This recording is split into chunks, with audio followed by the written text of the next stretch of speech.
You have talked a lot about security guarantees, and now we've seen your proposals. You also say you have no intention of invading Ukraine. So will you guarantee unconditionally that you will not invade Ukraine or any other sovereign country, or does that depend on how negotiations go?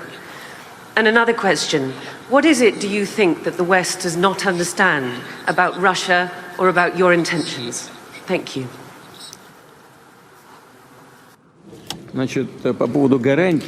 Speaking of the security guarantees and what it will depend upon, or if something will depend upon the negotiations, our actions will not depend on the negotiation. They will depend on the unconditional compliance with the Russian security demands today and in the historical context.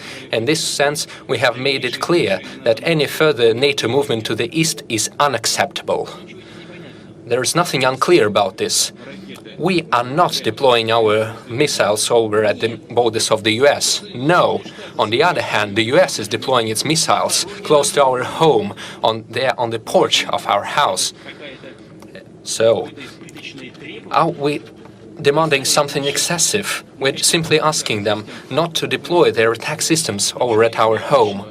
What is so unusual or peculiar about that? So, what would the Americans think if we, for example, decided to come to the border between, say, Canada and the United States or Mexico and simply deploy our missiles over there? Well, did Mexico and the US never have any territorial disputes? What about California? What about Texas? Did you forget about that? But everything seems to have calmed down. Nobody remembers those things, just like the way they remember about Crimea. We try not to remember the situation in Ukraine. Who created that? Who started the crisis? Was that Lenin? Yes, when he declared the Soviet Union in 1922 and then the Constitution of 1924 following his death, was following the principles of Lenin. This is a matter of security, not just history. This is about security. It is not the negotiations that matter. It is the outcome, the result. I've reiterated this many times, and you're well aware that we said not an inch to the east. That was the NATO guarantee in 1990. So what became of that? They fooled us. We've seen 5 waves of NATO expansion. Now they're in Romania and in Poland, and they're deploying the relevant attack systems over there. That's what we're talking about. You should finally understand, we're not threatening anyone. We did not come to the US borders or to the UK borders. No. They came to our borders, and now they're saying that Ukraine will also join NATO and they will deploy their systems there. Or not just NATO, they will simply deploy it on a bilateral basis. They will deploy their military bases and their attack systems. That's what we're talking about.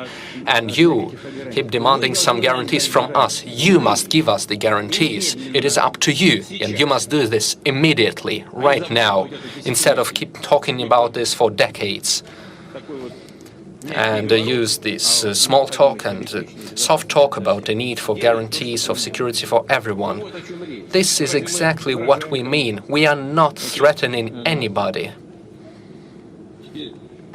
And now to the second part of your question. Could you repeat that, please?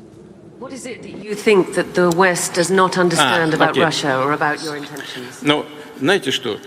Yes, exactly. Well, you know, what you understand or what you don't understand, sometimes it seems to me that we live in 2 different worlds. I was speaking about very obvious things. How can you not understand that? You say you will not expand, and then you keep expanding. You say we will have equal guarantees for everyone on a number of international agreements, and then we see there is no equality or no equal security. See, here's the thing. Back in 1918, one of the assistants of Woodrow Wilson, the US president, said that the whole world would feel calmer and safer if today's enormous Russia would be replaced with the states of Siberia and 4 more states in the European part of Russia. That was set in 1918, and in 1991 we separated into 12 separate parts. It seems to me that our partners were not satisfied with that. They think that Russia is a tad too large. Even the European countries have turned themselves into a union of states. They are quite small states with populations of 60 to 80 million people, but even after the dissolution of the Soviet Union, we only had 146 million people, and that is too much for the West. I think that is the only explanation for their constant pressure against us. Back in the 1990s, the Soviet Union did everything it could to build normal relations with the West, with the United States. I will keep saying this, and I will repeat for your viewers and listeners out there from the media that you represent. I didn't quite get that, but that doesn't matter. Our nuclear sites, our military nuclear sites, had experts from the US intelligence authorities. They were going there. That was their job, to visit the Russian military nuclear sites. They spent their whole days over there. And the Russian government had advisors from the CIA working inside of it. What else did you need? Why did you have to support the terrorists in Northern Caucasus and use the terrorist organizations to reach your goals and break down the Russian Federation? This was exactly what you were doing, and as a former director of the FSB, I know that.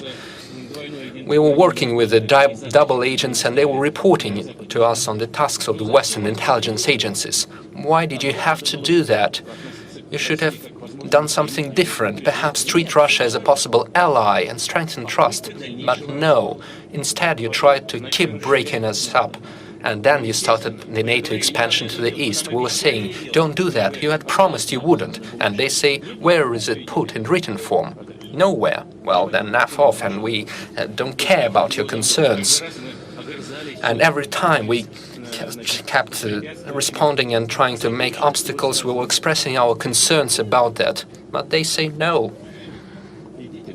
So you can do whatever you want about your concerns. We will do whatever we need. 1, 2, 3, 4, 5. We witnessed 5 waves of NATO expansion. Why can't they understand? What is unclear? I believe everything is clear. We are thinking about our own security.